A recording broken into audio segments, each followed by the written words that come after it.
மா இன்னும் மாமா எதுவுமே சொல்லவே இல்லையே. அதுக்குள்ள இவங்களாம் எதுக்குமா எனக்கு வாழ்த்து சொல்றாங்க?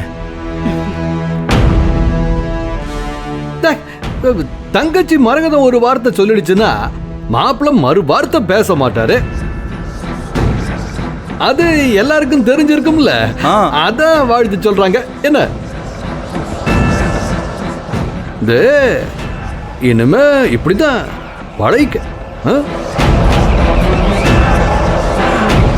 அக்கா என்ன இதெல்லாம்? சிஇஓ யாருன்னு இன்னும் முடிவு பண்ணலன்னு சொன்னீங்க. இப்ப இங்க இருக்கிற எல்லாரும் பேசுறத பார்த்தா எங்களுக்கு மட்டும் தான் உண்மை தெரியாது போல இருக்கு.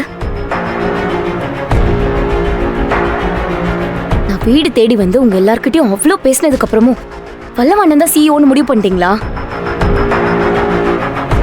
அப்புறம் ஏன் எங்களை வர சொன்னீங்க? மாமா வாங்க போலாம். தெய்வான இப்ப எதுவும் பேச வேண்டாம், கொஞ்சம் பொறுமையாரு.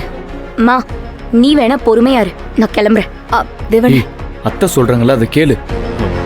எல்லாரும் பாக்குறாங்க பாரு. எதுவா இருந்தாலும் வீட்டுல போய் பேசிக்கலாம். தேவானா என்ன இப்ப நீங்க கூட வரீங்களா இல்லையா? இல்ல நான் மட்டும் கிளம்பட்டுமா? போறேன். என்ன இது? என்னங்க தேவானா சொன்னா கேளு. தேவானா நில்லு. தேவானா புனித முகத்துக்காகவது பாருடி. அவகிட்ட என்ன ஏதுன்னு நின்னு பேசிட்டு போவோம். பாவண்டியவ. அப்படின்னா அப்ப நீ இங்க இருந்து பேசிட்டு வா. தெய்வான என்னங்க அவ? எதுக்காக இவளுக்கு இவ்வளவு கோவம் வந்துகிட்டு இருக்கு? தெய்வான நான் சொல்றத கொஞ்சம் கேளு. தெய்வான இன்னும் யாரு சிஇஓ போஸ்டிங்க்கு வர போறாங்கன்னு நமக்கு தெரியாது. அப்பா யாரு சொல்றாங்களோ அவங்க தான் நமக்கு தெரியாதா? முதல்ல ஈவென்ட் முடியட்டும், நம்ம எல்லாத்தையும் அப்புறமா பேசிக்கலாம். அத்தை நீங்களாவது தேவான கிட்ட சொல்லுங்க.